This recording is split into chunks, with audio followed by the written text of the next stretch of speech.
Welcome, everybody. This is our February program. Welcome, everybody online as well. Hopefully you guys can see me okay. I'm Steve Brisson, president of the TCC.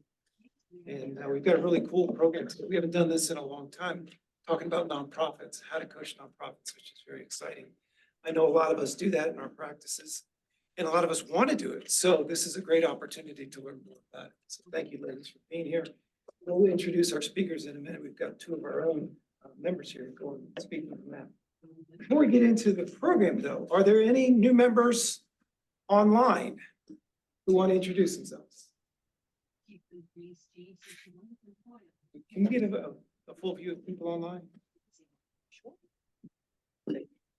Drag the corner. See the corner? Just drag it. We got just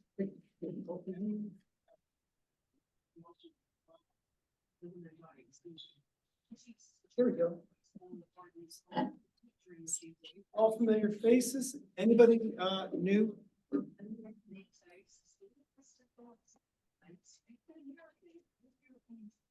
How about in the room? Any new members in the room who've recently joined who want to say hello to? All good? All right. Well, thank you all for coming. I have just a quick update on governance, so you guys know what's going on. Recently, Cecily, our treasurer, and Christine, who is communications, who handed it to Ray, both had to step down off the board. They've got a lot going on in their lives, good things, nothing bad. So we've got some rearranging of the chairs in the board at the executive level. So now Ronald Graves is going to be our treasurer. He's going to take over for Cecily. And Ronnie is going to take over for Ronald as our vice president. And Kathleen is taking over communications from a chairperson's perspective. So that will bring us to April. So they're just taking over their terms. And then April, just a preview for our April session. That's our annual members meeting. And we're going to do the election of the new members for the board. And then we've got some other updates from all of our committees to talk about there. We're working on the rest of the agenda for that. Reminder for everyone, the vision statement. Sometimes we talk about the mission and the vision.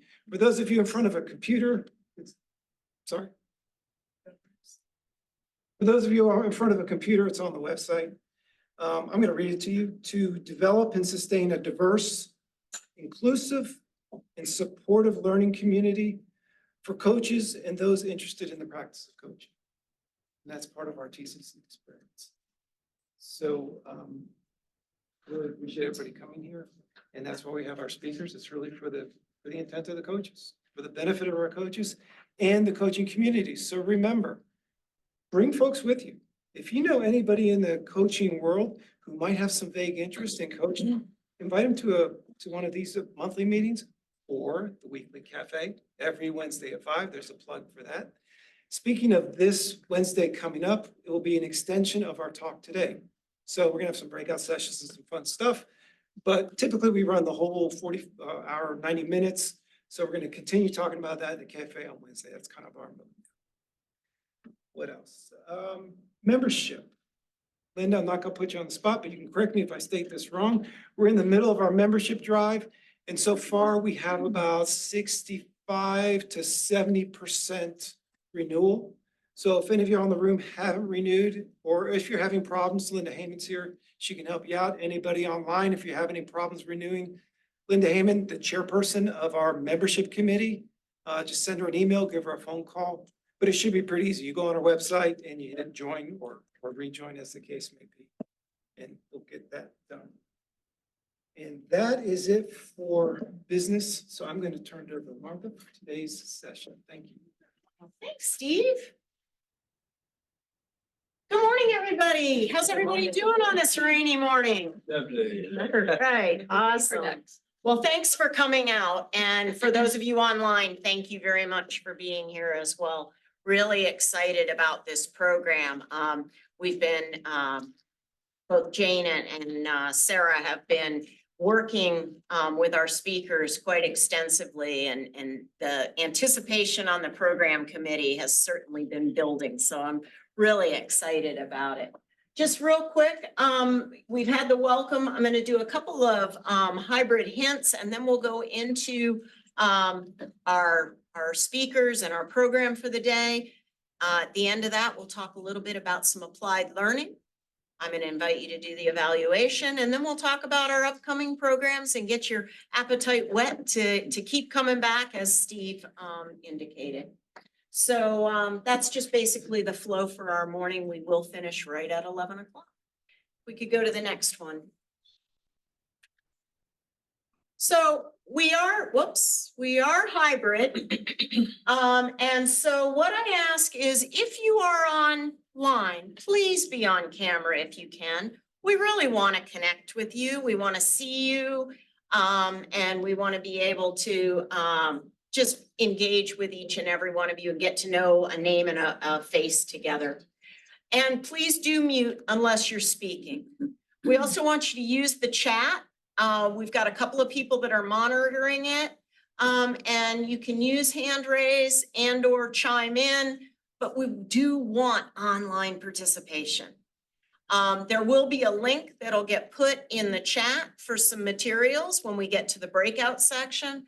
We invite you to download that before you go to your breakout room, okay? So we'll give you plenty of warning. It'll be in the chat. Just click the link and it'll take you to the materials that you need.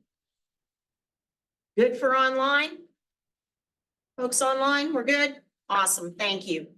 Folks in the room, when you are on Zoom, and I know all of you do Zoom, when a breakout ends, it's like this vortex.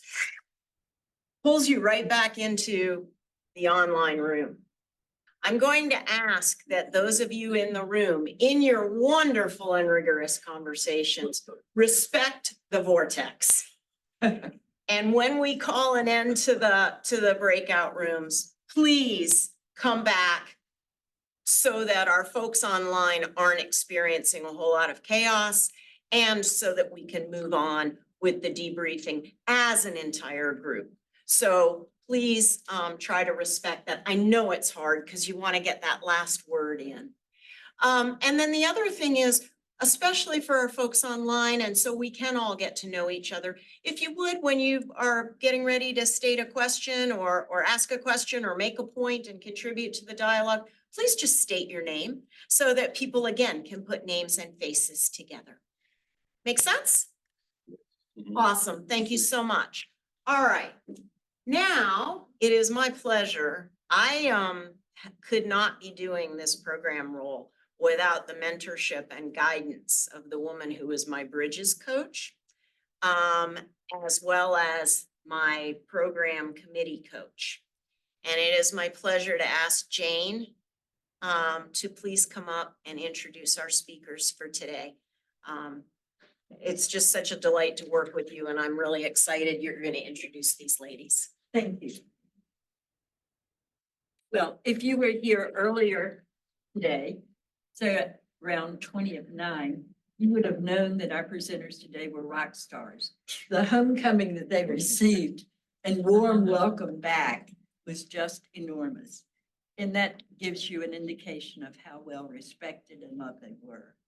And I'm happy to introduce them today.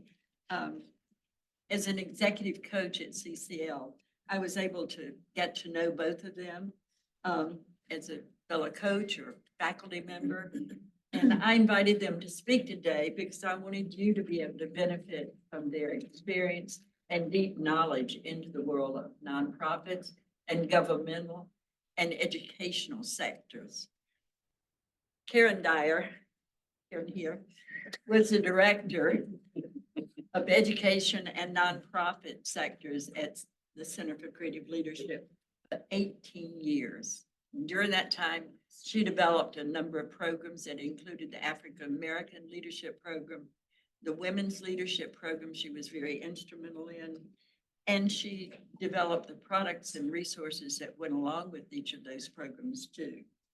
She is currently a partner in a consulting organization called On Point Leadership. And its mission is so much needed, and that is to improve in the educational sector, student performance, but they go beyond the students and the teachers working with them. It's extended to the university's training of teachers and trying to improve through the universities how they train the teachers to go into the public schools especially. So it's a mission that Karen feels very dedicated to and has contributed a lot to there. She holds a bachelor's degree from the University of California at Berkeley and a doctorate from the University of the Pacific. So welcome, Karen. Thank you.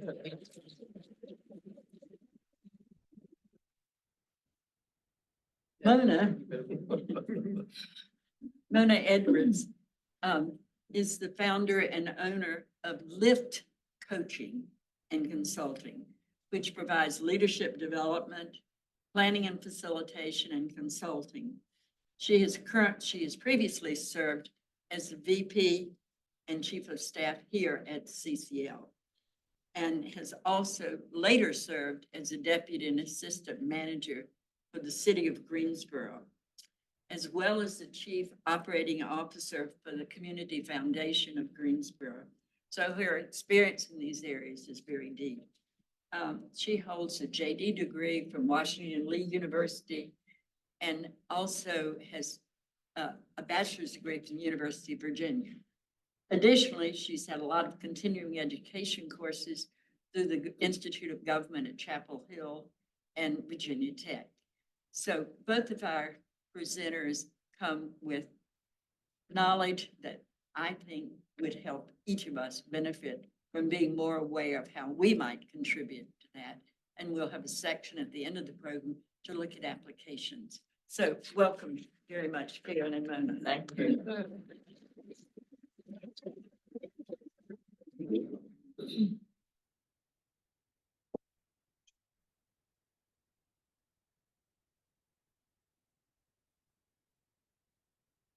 Well, greetings, everybody online here. Jane, thank you for that. I just need to say that you were awfully gracious saying that I helped develop the African American Leaders Program and the Women's Leaders Program. Didn't get a chance to develop, trained it a lot, trained both of them a lot, and then did a lot of just really some very, very good work. But this is really exciting. When we got the call to do this work, Mona and I were excited because we've had some conversations about this, coaching, the whole idea about coaching nonprofits. And as both of us have been doing executive coaching of leaders and actually working with many nonprofit leaders across the spectrum, it was oftentimes we would get into conversations, and especially we've been doing some work with nonprofits and community, and how that really has been informative in terms of our work. So when Jane called and said, "Are you interested?" we said, "Yes, we are." And part of it is because it was part of a continued conversation. So anyway, so we're really happy about this. Okay, we'll go. Doesn't want to go. Would you? Okay, there we go. Well, there we go. So, so this is what we're going to be doing for the next 90 minutes or so. So really wanting to look at some key differences that really emerge in this from this work. And while so much of it is all the same, there are some key things that that we found and that we're finding, and we want to even hear from you, that are different when you are working with nonprofit versus for-profit leaders. So one of the things that we want to do and to actually have you do, and that is to generate some questions or prompts so that when you're working with nonprofit leaders, these are things that you might, you know what, I hadn't thought about that. Let me ask that question, or let me probe, or I just heard something, and you know, this might be a question that we ask. And then something that Mona and I have been really thinking a lot about, and that is, where does DEI come in this? And as you're working with nonprofit leaders, and what we're finding is that it comes, it happens a lot. So anyway, that's definitely what we're going to be covering over the next few minutes. I'm not sure why I'm not getting any type of movement here, so I'm gonna have to ask Eileen to advance that to the agenda. So anyway, we're finishing up on the introductions. We're going to talk specifically about coaching leaders in nonprofit organizations. We have some case studies that that we think that you'll find interesting. So we want to actually have you break out into some smaller groups. And while you're in the smaller groups working on case studies, you'll look at those and then you'll get some questions. We'll ask you to generate some questions around and some prompts around, so what should or what could you say with these particular nonprofit leaders? We'll do a debrief, and then at the end, of course, always about comments, questions, and then actually having you provide us with information. So Mona, why don't you start a little bit more about nonprofit leaders, and maybe you can get it. I'm not getting it. Thank you. Hello, everyone, and Jane, thanks again for that wonderful introduction. So we thought we would begin by just getting us all grounded in the same background. So as you see here, so who are nonprofit leaders typically? They are generally people who work for 501c3 organizations, including educational institutions. These leaders, these organizations are very mission driven. That's oftentimes the reason people choose to work in the sector. It's about the mission. They look at that first, oftentimes, before looking at what the role is, because it's that important. Oftentimes, too, we find that people of color are working in nonprofit organizations. They're not always in the top roles. However, often we find in our experience that there are many people of color, especially in nonprofit organizations. Next slide. Another sort of contextual piece, there is a board of directors typically, and these are typically volunteers. And so that has some interesting dynamics when you think about it.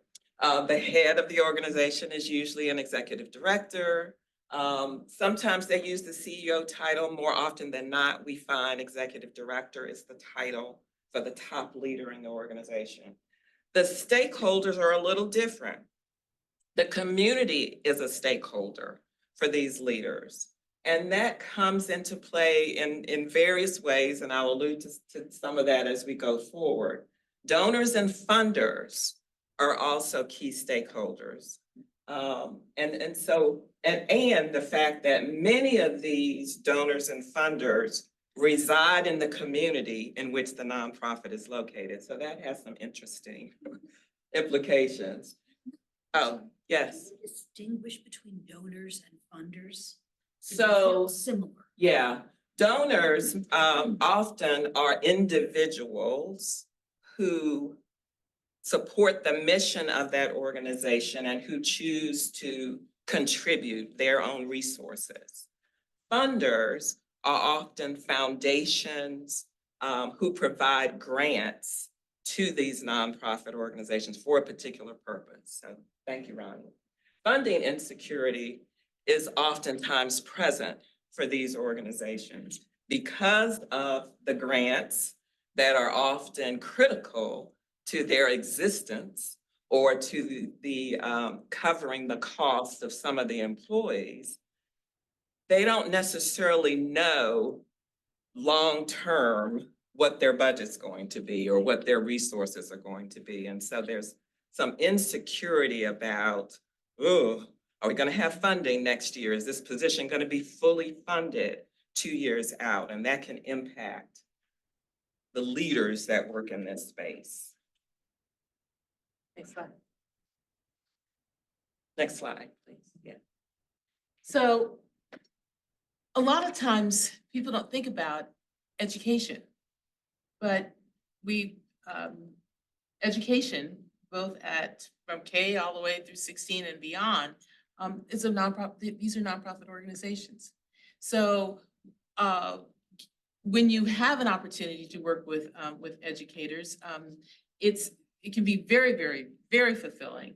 But there's some things that really are unique. So when you think about their context, for those of you that have had opportunities to coach school principals, so what are their contexts? Well, a lot of times that, they've got to deal with their superintendent or central office folks. And if they're having any problems or issues, those are the types of people that you may hear them discuss, that I'm having some issues or that I actually report to a superintendent or someone else at the central office. At higher ed, the same type of thing. Sometimes you've got professors, sometimes you have senior leaders in the education sector space, again, higher ed. And so who are they? What's their context? Their context is they're dealing with the senior leaders, they're dealing with maybe even university presidents. If they are in K-12, sometimes they're dealing with boards of education. And boards of education, oftentimes elected officials. So with them being elected officials, there's the political thing that comes in, and that's been happening a lot, as we know, what's going on, throughout the U.S. right now. So what's happening with boards of education, how are they dealing with that? And then if they are in higher ed, they're dealing with, maybe they've got other professors that they're working with, other people on their team. And then if they are, again, in the K-12 space, maybe they're working with teacher leaders. So we put these down here just to, again, to have them think about a lot of context. There's a lot of stuff that's going on with these leaders that, may or may not be applicable to someone that is in the for-profit space. Thanks. So more context. Again, oftentimes nonprofit leaders, the leaders with whom you would coach, have lower salaries than folks who work in other sectors. That's a reality for them. And so that can weigh on them in ways that, may not be evident with other types of leaders that you coach. Lower job stability. I commented a moment ago about the grant issue, that oftentimes positions are partially or fully funded by grants. And so that adds to some concern about, how long will I be employed? They may also have more life challenges. Some of that is due to their economic situation. Oftentimes that is what it is. Sometimes it's their identity that's bringing that forward for them. I had a coachee once in a nonprofit program where we devoted a good portion of our conversation to just support for her because she was concerned about paying her rent that month. So, these are issues that are very real for them and that come up can come up in the course of coaching. They may lack some of life's fringe benefits. For example, elder care. There are folks who work full-time, but don't have the resources to have care for a senior parent. And so they are juggling that while they're working. So, just may have more life challenges to deal with in addition to whatever's happening at work. They are often on the front lines of stressful situations, in part because of the mission of the organization in which they work and serve. Because many of these organizations are expected to advocate, to be visible around certain issues. Oftentimes those issues are, or they can be contentious issues. I'm aware of some leaders who were in a protest, marching for a particular cause that indirectly linked to their organizations. They weren't necessarily there in that capacity, but just the stress of what can happen in work that ties very closely to the mission of the organization that they serve. So they carry that with them all the time, or it's always there, sort of behind the scenes. And so we thought that was important for you to be aware of as well. I'm going to try this and see if it worked. Oops. Oops. Oops. There you It's go. working. Yeah. There you go. I think it has to do with where my There you cursor go. is on this. All right. my screen. Is this you? Am I on the right slide? Yeah, that is. Okay. Sorry. I'm afraid. So If you get a little theme here, I'm doing a little education part here. And so when you again, the context, thinking about, who these leaders. Last year, had the, opportunity to work with a particular, not an education leader, who was a superintendent. And I remember, thinking about all of these things when I reflected back on working with the superintendent. As in a school district, and actually here in North Carolina. The thing that was really surprising to me, and really kind of hard as we were talking, is that every school board meeting that he would have is that he would have member of the Proud Boys in the audience. And so, as you can imagine, he had to have security. And, you know, and everything that is said ends up being you know, blown up. And so even when this is someone that when it's time for public input, you have, lots of political people that are coming up. And again, you had the members of the Proud Boys. And what he would say to me is a lot of times they wouldn't speak, they would just sit there and glare. And so it was, letting them know that, that they were there and that they had a presence and if, that he wasn't doing what they thought that he should be doing, there would be consequences for it. So again, thinking about, who are they talking about? They're talking about, of course, the students that they have, the responsibilities that they have for students and teachers. But it's really important for them because they've got to deal with parents and community. So it's not just dealing with parents, but it's community members that have their own agendas that may have children in school, may not have children in school, as an example of this. The other thing is that they are, and Mona mentioned this already, and the likelihood is that they live in the communities where they work. They live in the communities where they serve. So it's, it's a little challenging sometimes when, the people where, you're at a church, temple, synagogue, my gosh, you've got, you can't have any peace because the thing is there's somebody that's always talking to you. You're going to the grocery store, trying to pick up something and you're trying to get in there really quickly and you don't get there quickly because they meet, you've got your community members or others that are meeting you there. And then as I mentioned before, it is the whole idea of school boards that are elected, school boards that are, I was coaching someone a couple of years ago who several of their, well, not several, it was actually 2 of their 5 members were teachers, and that school district left their teaching positions and got on the school board because it's like, by golly, if I couldn't influence you, coming to these school board meetings now, what I'll do is I'll be your boss. And so those are some of the things that, these leaders that they end up having to deal with. So that was a little bit about the whole idea of, the context, but the idea here is this, so how do you, what is it that you need to know?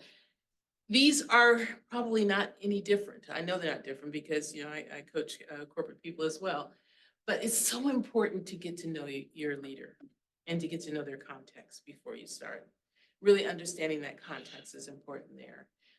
I know we always research the organization, but it's also researching the organization based on some of the things that Mona and I've talked about before. Very, very important to be able to look at not just, how much money are they bringing in or what are their quarter dividends, but being able to know who are the people. And then listening for how they self-identify, who they are, who they see themselves, and how they see themselves. And, it is in the self-identity and, we've got some things around here and, but even within the community, how do they see themselves within that whole community? So they may be the leader, but it's not just the leader, but as Mona said, it could be, they could, because they're mission driven, because this is so important to them, you're really asking them, how do they see themselves? And just to piggyback on that in terms of the identity piece, I know sometimes I've been in conversations with coaches who have, privately pondered, well, should I say anything about race? Or should I say anything about gender? And so that third bullet relates to that. If you can take cues from the leader, do they bring it up? Do they talk about it, in the context of their situation at work or the challenge that they're bringing to you? That can be a clue for you about, well, they opened the door, so yes, I'm gonna meet them where they are and talk about it because they talked about it. And so they can cue you in on when that's important to them and is a part of how they show up in the world. Yes, yes. So one of the things that last statement strikes me is that because I'm white, somebody may not bring it up That's true. out of fear of, will she take it right? Will she know what to do about it? Will she even want to discuss it? So often I find I have to tread a little bit into, how are the various identities or how are the various DEI issues going on, working in your organization? Or are they issues in your organization? So I just bring that up to Yes. ask, or I'm sure for you, if you were dealing with a Muslim leader might not bring up the specific Yeah. issues. Yeah, I mean, and I think that's just a case by case determination. I think the research that you do about this person and their organization before your first session can clue you in about that. Any biographical information that they submitted can also clue you in. But yes, sometimes gingerly asking, does it or how might it impact, if at all, can be a way to introduce it if they don't. So, yeah, thanks. And oftentimes leaders, nonprofit leaders, they are so relieved when you do, because it's the elephant that's in the room. It's the elephant that's on the Zoom. And so, just being able to say, as you said, Ronnie, do you think this is an issue? That might just be the opening that is needed. So being courageous enough not to pretend like it's not there. Thank you. That's why I brought it up, because I think for those of us who are not obviously of color, saying, well, if they didn't bring it up, you don't have to raise it, is letting us off the hook a little too much. Right, it can be, yes. And tied to this next bullet about listening for the intersection of whatever the developmental opportunity or the need that they're bringing to coaching might be to their identity. Listen, if they say, well, I was in a room full of men, I was the only woman, here's what happened. They're telling you they see a connection. So listen for that because it's relevant. I love the great dialogue. If you're speaking in the room, please speak up. They can't hear you online. Okay. And if you would, please try and introduce yourself. I apologize. No worries. Thank you. Thank you. We got that instruction, folks, on Zoom, that we'll try to have the questions such that you can hear them. Apologies for that. I'd like to ask a question. So yeah, stand and state your name, please. My name is Reggie Holiday. Okay, and Reggie. I want to take the opposite, perspective to the question, like with race, in particular, as an African-American male and being brought into settings where, it's predominantly majority culture. Yes. And you're perhaps perceived and viewed differently. Sometimes you can sort of pick up on cues. Are there, what insights would you give to someone, say like myself, in approaching that as an issue? That makes sense. Yes, and if we can come back to that. So folks on Zoom, just got a question relative to identity, an African-American male who may be in a majority setting and wants to know how best to navigate that in the context of coaching. If we don't cover that, please ask again, but I think we may get close in just a minute if you don't mind. Secondly, some other wisdom, I guess you could say, that Karen and I want to share. is be aware of the terminology you're using when you're working with nonprofit and education leaders. We put some examples of the context that you may hear more often: clients, volunteers, donors, students, and, suggest that you limit corporate speak. I don't know if any of you all have seen or are familiar with a YouTube. I think she's mostly on YouTube. She may be on Instagram too, but called Corporate Erin. I don't know if any of you all have seen her videos, but she really just talks constantly in ways that it's meant to be a parody of how corporate organizations talk, like our Q1 deliverables. And, we're really focused on, the bottom line and the ROI of and so that's language that these nonprofit leaders and education leaders may not resonate with. So be very intentional when you're about to go into a setting with these leaders. Okay, let me leave some of that at the door, that corporate language, and remember my audience with whom I'm working. Thirdly, be open to seeking help or support as a coach when you're working with these leaders. If you're new to working with them or you don't have as much experience, reach out to another coach who may have some experience, who can give you some support, some tips, some advice. Do some research around, what might be some, best practices for coaches who work with leaders in this space. So, and I hope, Reggie, will maybe start to get into some of your question here. So we wanted to talk a little bit about DEI. We know you have had full day trainings on this, I believe. So this is not meant to be an in-depth education about diversity, equity, and inclusion.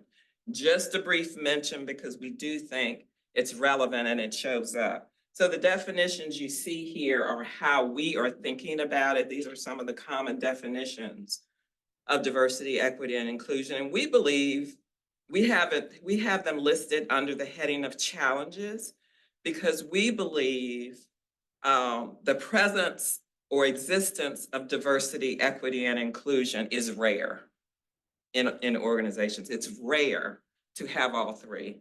And we think that can be a challenge in and of itself. So that's why we have DEI listed as a challenge. And then we have a couple of specific examples. So microaggressions. So that's a situation or an occurrence in which an individual may hear some comments at work or have something happen at work, which, as an example, I've had this said to me in a work context. Mona, you are so articulate. What they're not saying is, for a Black person. Wow. That's what they're thinking, but they're not saying that. I've heard that enough. That's how I interpret that. To me, that is a microaggression. When you hear that 1 week, a couple weeks go by, you hear it again from somebody else, it's like a drip, drip, drip of offense that can build up. And so oftentimes these leaders have a big drip of things that have happened like that they're bringing into the coaching relationship. Psychological safety. Many organizations are talking about this now, about creating safe spaces where people, everyone, all employees, feel comfortable in sharing their opinions and offering their ideas without fear of repercussion for doing so. Oftentimes, again, depending on your identity, if you raise a perspective that no one else in the room has raised, there's a risk to you in doing that. And so it takes some time and intentionality for some folks who have identities that may not be the majority to feel safe, to feel that they can speak up, to feel that they can ask that question. Yes.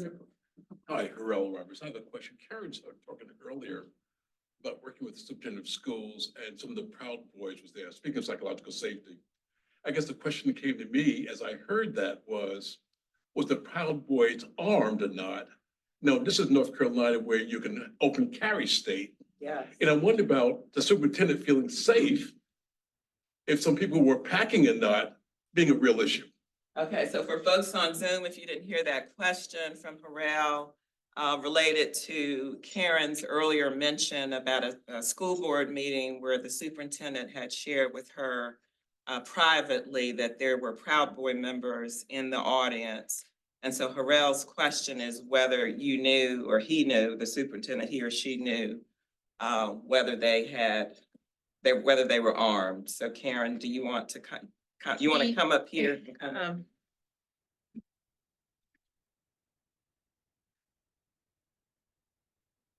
I didn't ask that question.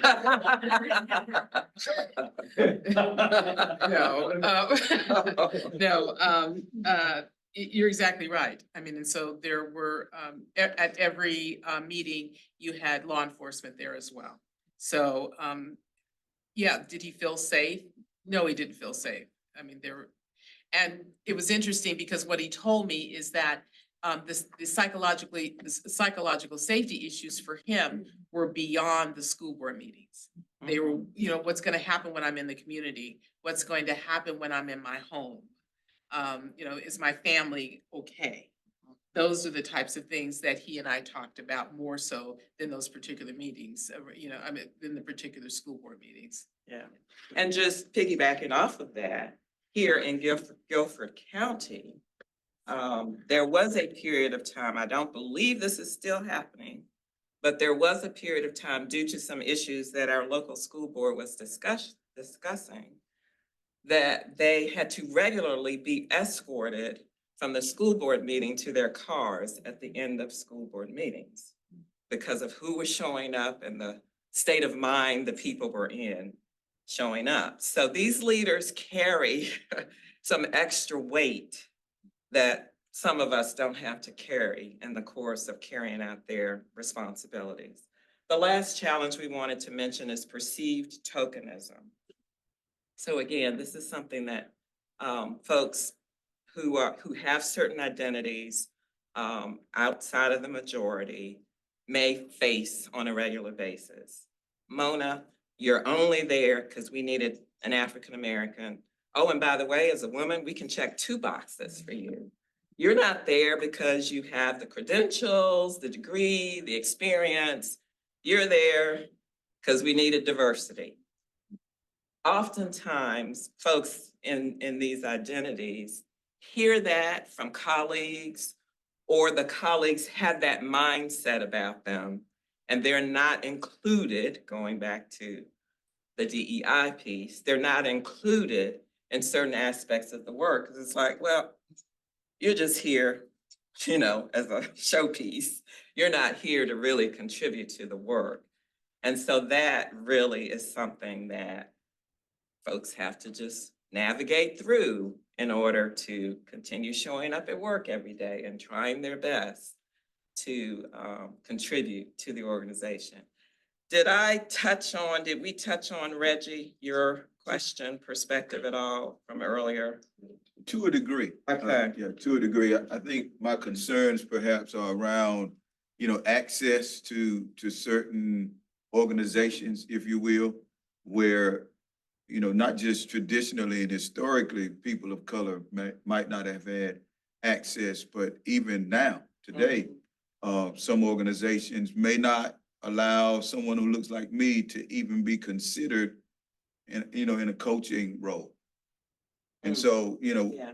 Yes. So on folks on Zoom, just a comment that, folks of color, African-American male was an example he used, may not even be permitted, if you will, to have the benefit of coaching or be included in an opportunity like this, that they may not, their names or, may not get in the pool, if you will. And yeah, that's DEI for that organization. That's sort of beyond the scope of coaching, really. That's more about the culture and leadership of that organization, but it's very real. And it does indeed happen. I think lastly, I think this is last, we just had some do's and don'ts for you in addition to some of the things that we've already shared. So do, as we discussed earlier, proactively think about DEI connections with your coachee. And we've talked about various ways that you can be clued into that or that you may ask about that. Be aware of what being the only might mean for your coachee. So for example, sometimes in coaching, we might encourage in the form of a question that a coachee takes certain action, maybe speaking up in a particular context to express their point of view. Well, if they're the only person of color on that team, or they're the only LGBTQ person on that team, and they speak up, as I alluded to earlier, it's a higher risk for them. And so that coaching guidance that you're offering them should, it would be helpful if you take their context into consideration, because it may not be as easy, not that it's easy for any coachee to take new action, but it may not be as easy for that person if they're the only one. And so just be aware of that in terms of what you may be trying to nudge them to do, and be humble. We don't know everything. Karen and I don't know everything. You all don't know everything. And so if we can take that, bring that approach into the conversation, because sometimes I think folks who work with corporate leaders a lot, in their minds, there might be a hierarchy that, corporate leaders are here, nonprofit leaders and education leaders are here. And because I work with corporate leaders all the time, I know stuff. I know what I need to do. I know how to handle this coaching engagement. And as we've discussed today, nonprofit and education leaders have some key differences. So you could be a super rock star corporate coach. However, in working with nonprofits and education leaders, there may be some things you can learn. And so just be open to learning. One thing under Hurrell Roberts. Yes. Also maybe being respectful of the work that they do. Yes. It's critically important. So the comment, folks on Zoom, is to be respectful of the work they do. Because again, sometimes in our minds, there's a hierarchy, and we think more value for the corporate work than the nonprofit work. So if we can be respectful of that as well. Some don'ts. Don't make assumptions tied to unconscious bias. I know there's been unconscious bias training in TCC. We all have biases, all of us. So again, just try to be very intentional before you go into that session of, what do I need to leave at the door before I coach this person? And please don't ask your coachee to teach you about DEI. Do your own work, do your own research, talk to other coaches who have experience. It's insulting. It is a divergence from the reason they are there to see you. So please don't do that. It's our last don't. Yes, Ron. At the risk of being too talkative, Ronnie Graybon, I had an interesting, I kind of had listened twice. I was working with a client, and this reminded me, an African-American woman, for whom confidence in speaking up was an issue. And this is when the Obamas were in office. And finally, after about the third conversation around executive presence and she finally said, I'm afraid of being seen as an angry Black woman, like Michelle Obama was sometimes at that point being accused of. Yeah. But it took us 2 or 3 conversations before we realized it was not that she was afraid of speaking up, it was parsing, how do you speak up without falling into a trap that I had no idea she was even considering. Yes, and and the challenge, and it's made more challenging because of something I alluded to earlier. If that person has experienced, for example, microaggressions on a regular basis, and then this last thing happens where it's like they want to explode at that point because they've held it in, that can happen. And so how do you help someone let it out, if you will, more purposefully earlier so that that big explosion doesn't come. Your question, Ronnie, also led me to think about something else. You mentioned executive presence. I mentioned don't make assumptions about our unconscious bias. So I suspect most of us have an image of what we think executive presence looks like. Well, it's going to be different for people who are different. So again, that's a bias we would ask you to leave outside the coaching context, because we don't all look the same, dress the same, have the same hair. So, we need to expand what executive presence looks like.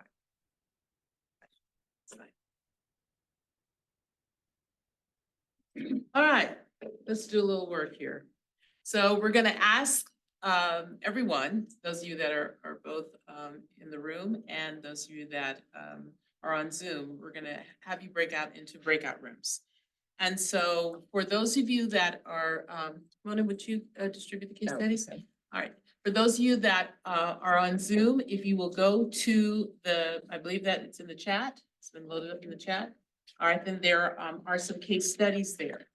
And so, so first what I'm gonna do is I'm gonna divide those that are on Zoom.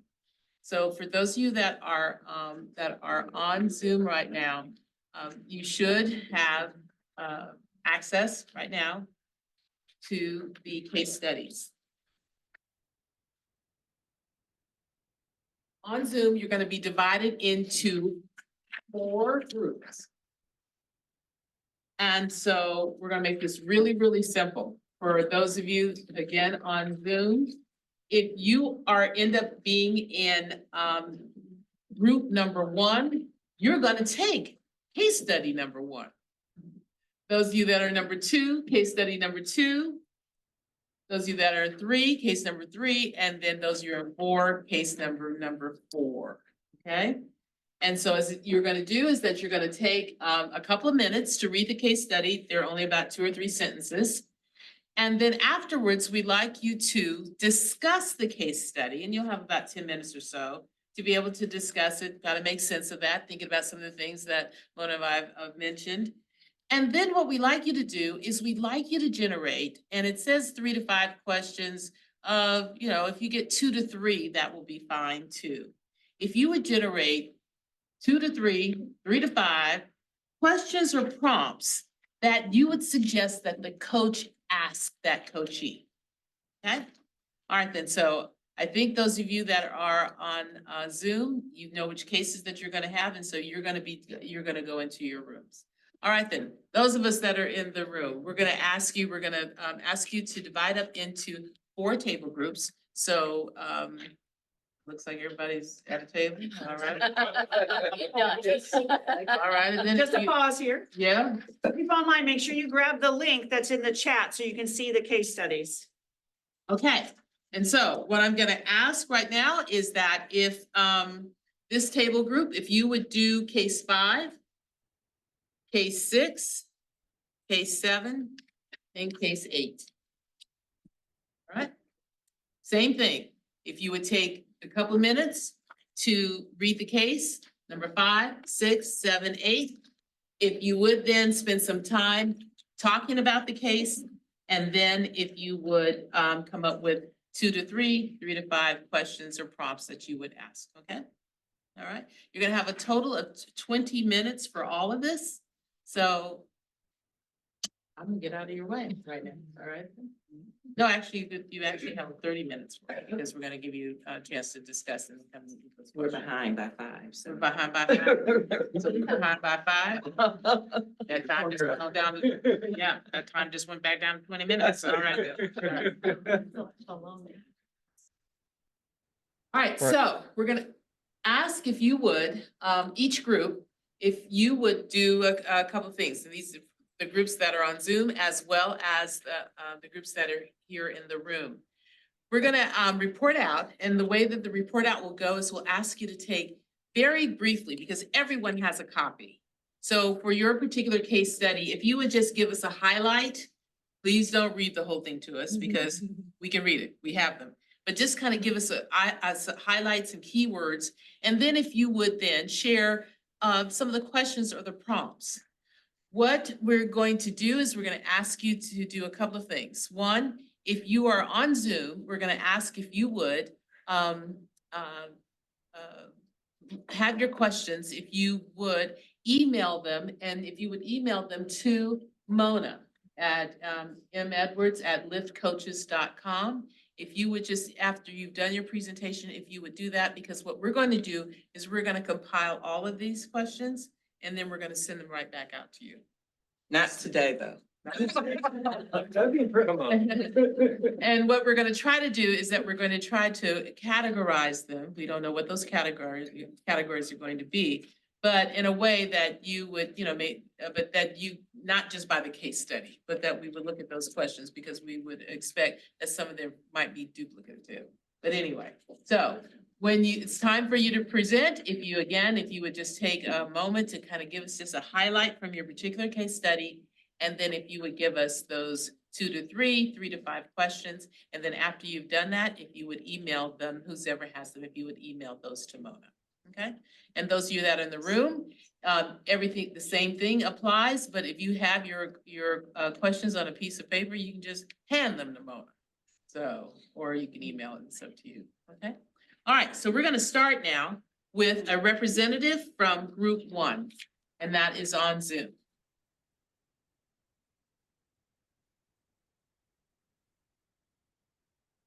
Hello.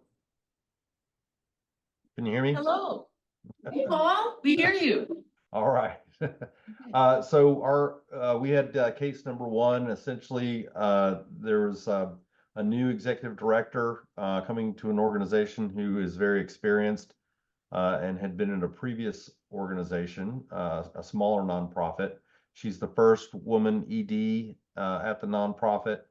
And she had inherited a male vice president who is essentially everyone's going to the male vice president instead of her, and she's feeling disrespected. That's the nutshell of it. And we had some great dialogue around this in our group, and we had several questions, but I'll give you the kind of the 5 key ones that we came up with. The first question is, where do the feelings of disrespect come from? Secondly, what would help you feel more respected? Thirdly, what is your relationship like with the vice president and the board members? Fourth, what could you do to strengthen those relationships? And lastly, what do you believe are the causes or contributing factors to your feelings of disrespect?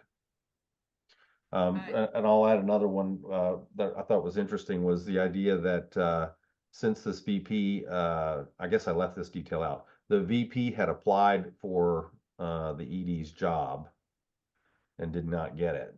And so Michelle had actually offered maybe there's a way to leverage the VP's desire for career growth by letting that VP take some of those responsibilities that helps him grow. All right.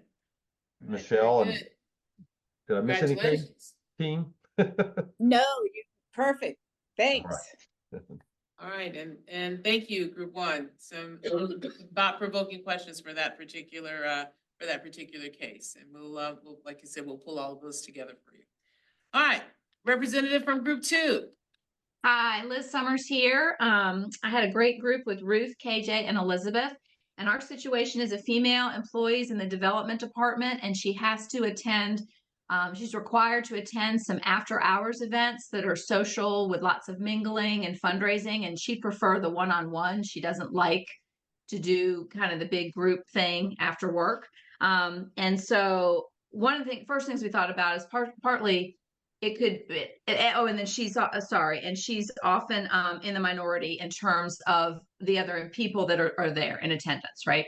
So one of them is simply just her personality, right? So understanding if she's perhaps more introverted, that's an issue there. And then we have the others. One of the questions was, how have you navigated these situations in the past? So she can build on that success. what do you hope to accomplish? You know, what is her goal in getting more comfortable?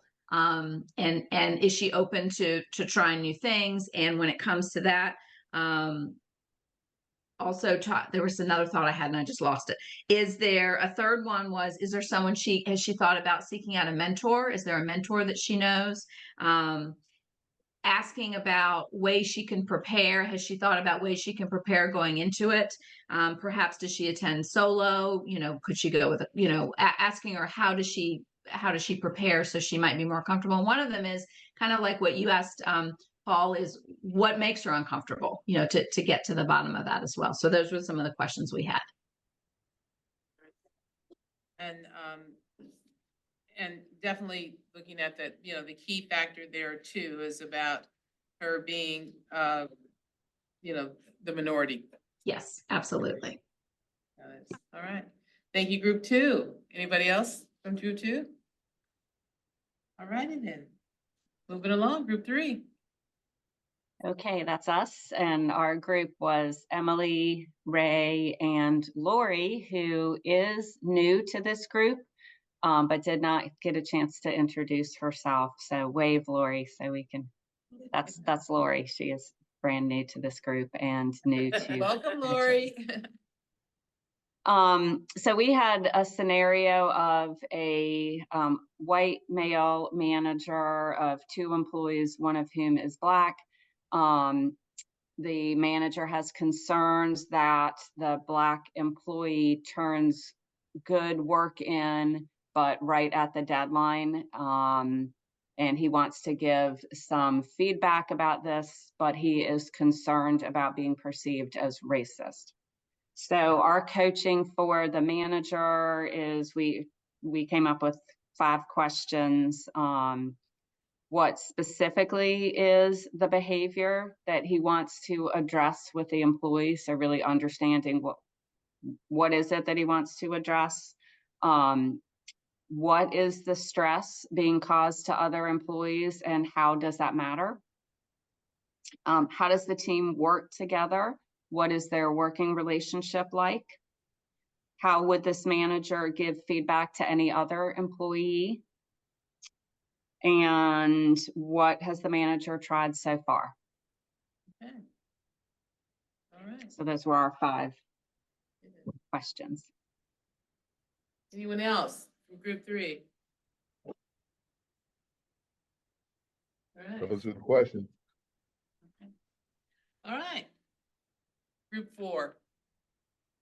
Good morning, all. This is Val. My dynamic group included Robin, Mia, and Erin on the phone, as she has car trouble, as we all have heard, and she's on her way to Firestone, I guess, to get that resolved.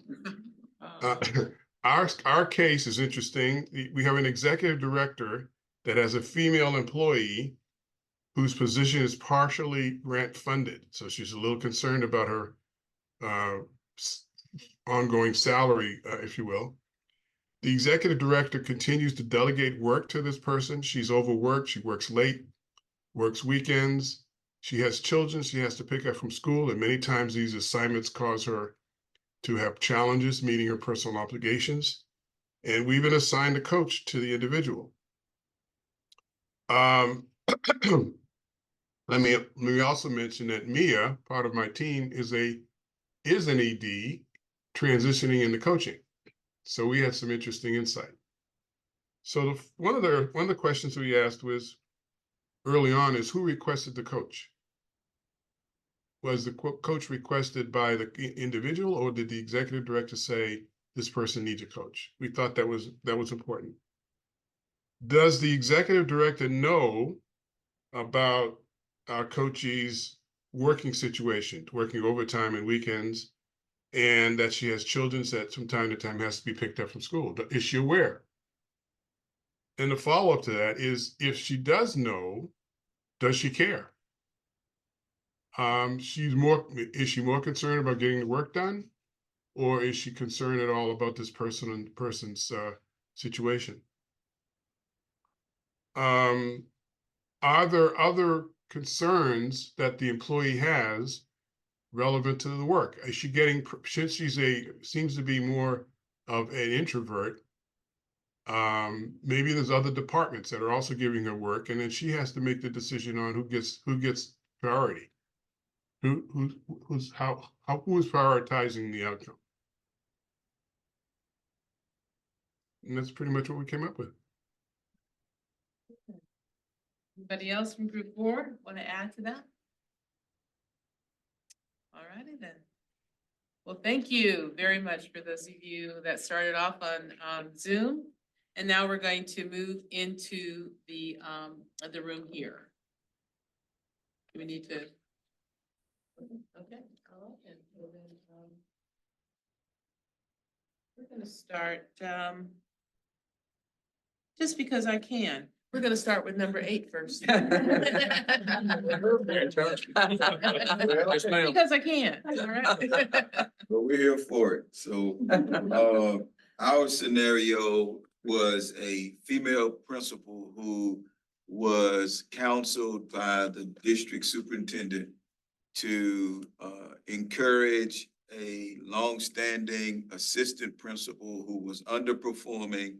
His wife is a teacher, very popular teacher at the school, but to encourage the assistant principal to retire. And she did in response to that counsel.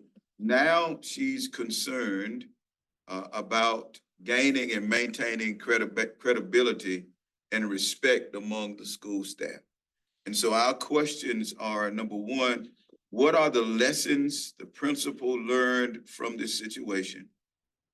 Number two, what are the competing demands among the constituents or the stakeholders, and how will she manage them? Number three, what is her plan to build and maintain credibility and respect with stakeholders in light of this situation? And then number four, what does credibility and respect look like to her? Where does she see herself now? I kind of added this in terms of overall credibility and respect with all stakeholders. And what concerns her most about those two things, credibility and respect? And then lastly, number five, what is the current state of morale among faculty, staff, and students, including the retired principal's wife? And then what steps can this principal take to raise this? Okay. All right. Anything else? All right. Thank you very much. Okay then. Number 7.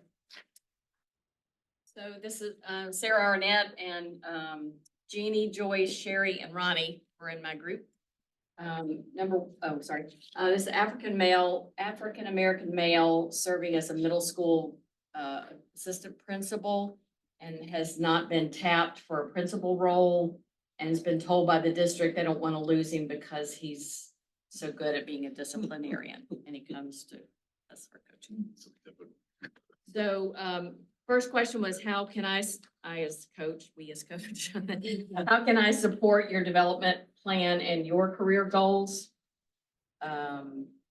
Second was, have you sought out feedback from previous principals or supervisors about what you do best?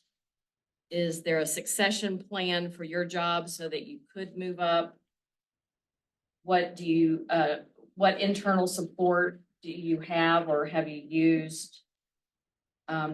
Does this scenario feel familiar to you? And if so, what did you do about it before? And you've been told that they don't want to lose you as a disciplinary. Do you have other thoughts about what might not be being said? And since I coach this person, I'll just add, have you thought about going to another district? So, so anyway, very good. All right then. Anybody else? Any other comments? All right, thank you. All right, number 6. Number 6, my name's Kathleen Donahue. In our group, we had Linda, Lucy, Kate with a C, Kate with a K. And and Jim. And our scenario, an influential board member who is a significant donor is making a lot of suggestions about board members and aligning some of his outside organizations that he believes should receive funding. And the executive director is very uncomfortable with these requests. So what we came up with was one of the first questions was, what is making you uncomfortable? What's making you feel uncomfortable about this request? What has been done in the past to resolve challenges like these? How can you turn these requests into a positive? What policies and resources do you currently have in place to help you resolve this? And what if you said no?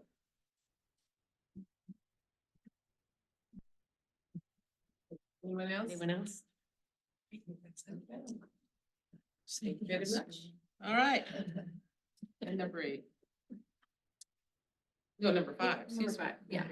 Good morning, I'm Sarah Nielsen, and I had a group with Eileen, Steve, Martha, and Pat. I'm so sorry, Pam. I'm sorry. Okay, we had a Latinx employee who is a woman. She works in the grants department and has a lot of visibility in the community, but she's not at all involved in the grant decision-making.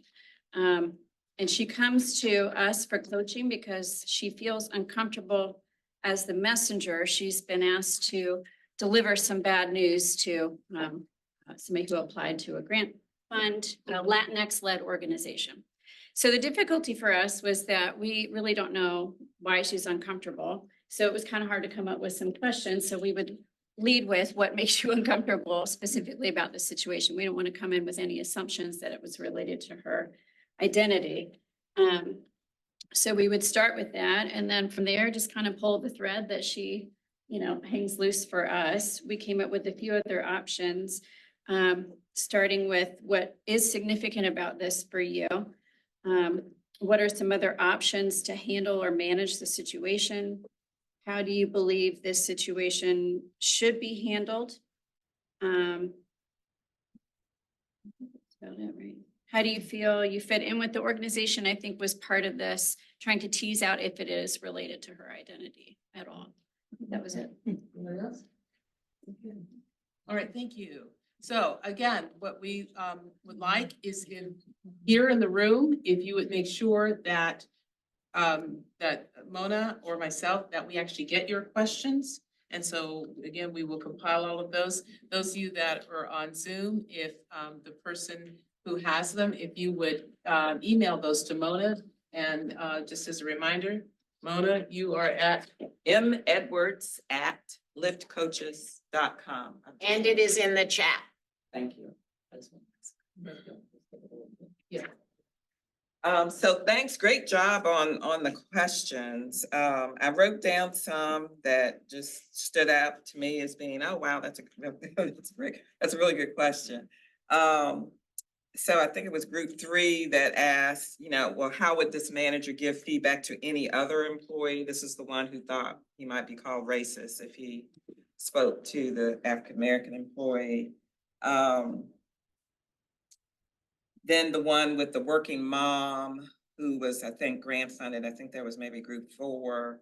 The question about, are there other concerns related to her work that, might be relevant to surface, I thought was a good question to ask. Group 8, what does credibility look like to her? I think was what I wrote. Yeah, I thought that was a good question. Let's see, what else stood out? Group 7, any other thoughts about what's not being said? I thought that was a great question. The principal who's not getting promoted. Number 6, how can you turn these requests from this board member into a positive situation? Jumped out at me. And then number 5, what are some options for handling the situation that, that you mentioned? so good job, and as Karen says, we'll compile and get this to you. When we wrote the case studies, we intentionally wrote identities into the questions. I noticed that not many of you address those head on. You either wanted to explore that further by asking things like, well, what makes you feel uncomfortable? Which is, that's a question you could ask. Going back to something I mentioned earlier in the presentation about listen out for connections to identity and the presenting issue, we gave you identity and many of you didn't bring that in to the questions that you asked, which, is not necessarily a bad thing because you came up with some wonderful questions to ask. I just wanted to come back to that point though, that when identity has been presented to you, so that the case, and we could have said this more clearly perhaps in our instruction, the case was written so that that person thinks their identity is an issue. We didn't specify that particularly, thinking that you would read the entire case and intuit that from the facts you were given. So we accept some responsibility for not being specific about that. Still though, I want to raise the point about identity. Don't be afraid to make those connections and understand, because there was some question, again, we wrote it in that we thought the person felt disrespected for whatever their identity was, I don't remember. And then there was a question, well, where do your feelings of disrespect come from, was a question. That sort of made my antenna go up just a little bit. On the one hand, it's positive because you're trying to learn and discern that from that poor person's perspective, which is a very positive thing to do. On the other hand, it's possible they may hear that as, I told you that already. And you're not starting with my identity as being part of the issue. So I just wanted to share that because I do think those types of things are relevant. And again, we didn't call out specifically to tell you, assume you were told what's in the case. We have a question on Zoom. Okay, Yes. all right. Hey, We have a Mona, question. Yes. Mona, Liz Summers here, and I really appreciate what you said. And I think, I can't speak for our whole group. I think one of the things was getting back to the assumption, not making assumptions, right? So just trying to clarify. And I also hear what you're saying and the fact that if they've shared that specific kind of thing, to take it and run with it. I think one of the things our group was thinking of, not the obvious of, okay, you're the minority in a room, you're the only woman in a group of men, or I think it was to have them, I think it was to have them share more so we understand. And at the same time, so I'm really glad you said what you said, because I don't think we were trying to avoid it. It was more just trying to understand a little bit more. So, but I hear both, and I really appreciate what you just said. Yeah. Thank you, Liz. And we expect that the questions, that the prompts that you have will generate the answers, and you will build upon those. So we know that. But as Mona said, it was very deliberate. Yeah. Thank you.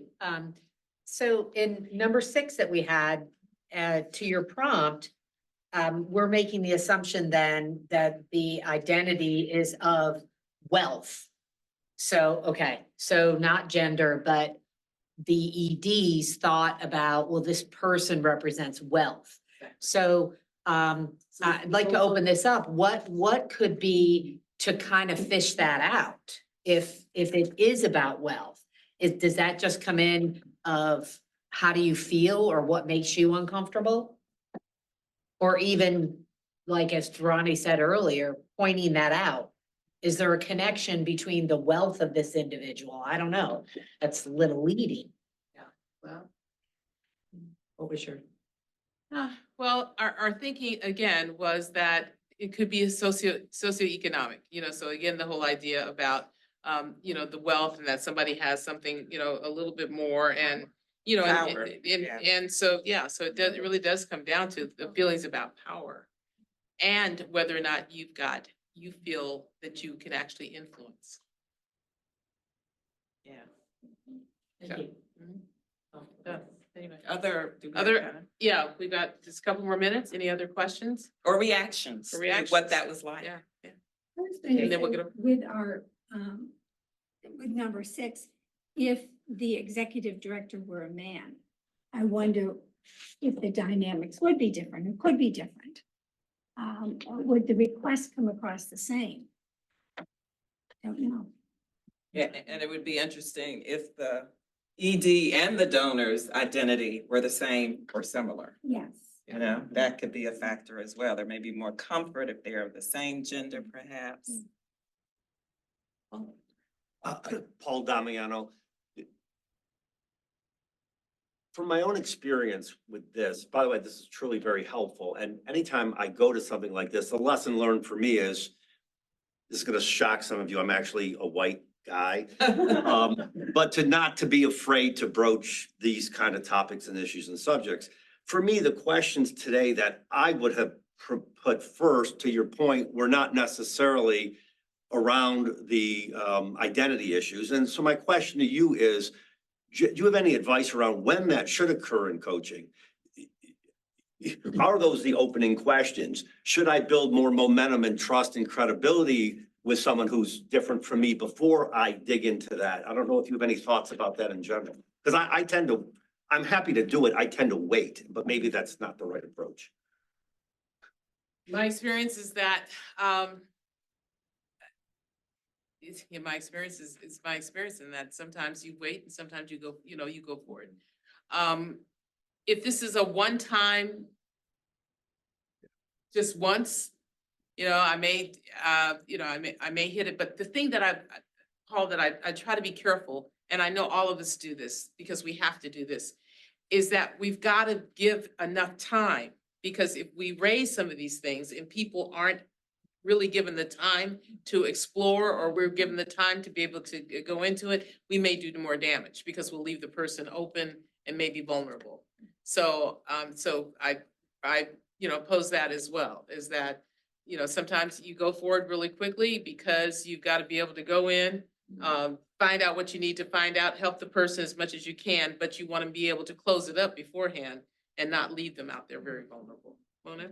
Yeah, I agree. I think it's really a case-by-case determination, Paul, of whether it's early or later. Listening for cues from them, what type of organization do they work with when you are asked those opening questions about, tell me about yourself, or whatever your starter questions are. Listening for what they say in that as cues potentially for, is there something you can follow up on with them about what they said about themselves, would be another thought. Jane. Yeah. I just want to thank you both for the way you've structured this program that encourages coaches to gain greater insights into the possibilities of how they might approach a situation. And having us come up with the questions was really a powerful way of looking at how our values link to what the coaching process is like. So thank you, Jane. Thank you for your structure. Your last one? Yeah, hi, this is I Val. want to go back to nonprofits. I'd like to hear what maybe the top 2 or 3 problems that you hear from leaders in nonprofit that are unique to the nonprofit world versus the profit world. Yeah, well, I would say the ability to carry out their mission first and foremost due to lack of funding. That would be the top of the list, because just not knowing if they'll be able to raise enough money from donors or get enough grants to be able to fulfill their mission. So that would be the number one from my perspective. The other one that I get a lot, and that is that for the most part, a lot of times they're dealing with a lot of volunteers. these, people that they don't have power or influence or authority. So the thing is that they're dependent upon board members, community members, volunteers and they're trying to manage all of them. And sometimes the management just doesn't work because a lot of times they go into this and they are mission driven. They don't think about themselves as managers and supervisors and people that may have to fire or ask somebody else to leave. They don't think about that. And so that's what they need. So sometimes I find myself, trying to stay in the coach role and not be in the mentor role. So that would be the one. Most of your executive directors paid positions? No. Yes. Most are paid. Most are paid Most are positions. paid. The question is, are they mostly paid? Val had a question and then for the that's gonna EDs? be our last one because we just got that signal. Val, did you have a final question? Yeah, I just want to make a statement. I think in the context of responding to these questions in these case studies, we have to also keep in mind that these sessions with these individuals, coachees, will be multiple sessions and not just a singular one. Sometimes you think in this context, we tend to sort of force everything into this 10 minutes that we have to respond to the questions in the case study. And the other point was a lot of what we've talked about apply to the profit world. Right. So this has been great learning for me, and I assume for everyone else. Thank you, Val. Thank you, everyone. you. Thank you.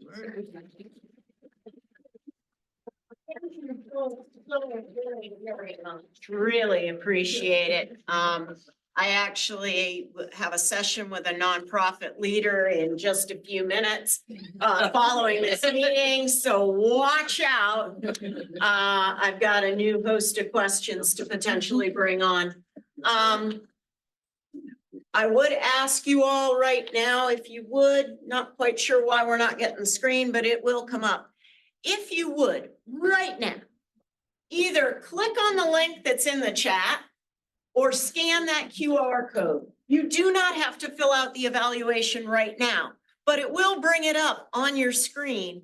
And that gives us the opportunity as a program committee to be able to bring that thinking into our planning. I just realized I'm like way out of camera view. Is to bring that perspective into our planning as well as provide some feedback. So please, please, please take a few minutes to do that. Any chance we can get that deck up? I'm trying, resetting, but I don't know why it's not coming. Okay. I just hit the. So I want to talk about, gentlemen. Thank you. I want to just talk a little bit about what we learned. One of the things we try to do in this professional development setting is to see if there is one nugget, just one thing. And I said, I got one, but I'm curious about you all, both online and in the room. What's one thing that you heard today that you're going to be able to go away and apply maybe today, maybe tomorrow? I think for me, it's not. Could you just state your name for us? Sorry, Jeannie Duncan. Thanks, Jeannie. I think for me, it's the reminder to not shy away from identity and naming that and getting curious around that with your client. Wonderful. Yes, please. Hi, Harrell Robert. I'd like to expand upon what Jeannie has said, not only about identity, but DEI in particular, being able to approach that and being open to that kind of conversation. Wonderful. What about somebody online? The one thing you're going to take away and apply?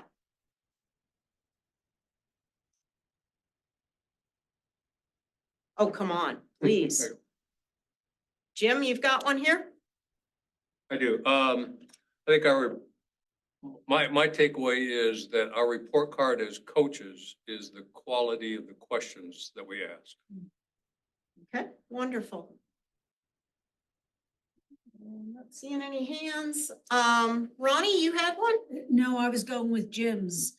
Questions are good, and I really love that what's not being said, right? That's a great way to get at it without specifically saying, is being African-American an issue here, right? Or is something, I love what's not being said. I guess I'm going to add that to what I said. This is Harrell Roberts again.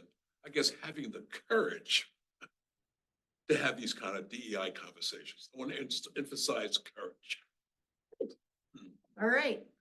Any last nuggets, takeaways that people want to either put out there or commit to taking on? Wonderful. All right. I'm going to encourage you to go to our program page on the website since I can't show you the slides of our upcoming programs. Next month, we will be joined by Ian Florence. Ian has literally decades of research background in psychometric instruments. He heads up the European Test Study Commission that approves all of the psychometric tests that are used in Asia and in Europe. And so he's going to be talking a little bit about the psychometric instruments we want to have in our toolkits. Also, what is the future of psychometrics, especially as we think about AI? So I invite you all to participate. He will be presenting from the UK. So he'll be virtual, but we will have a group here in the room.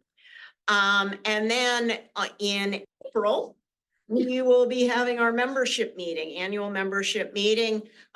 Steve has prepared or is preparing a great program for us to talk about the status of where we are as an organization, as well as some other nuggets of learning for us as we move forward. So, and then in May, our DEIB committee is pulling together a fabulous program. More on that to come, but it really is around the idea of bullying, of perception with regard to the whole conversation we've been having today around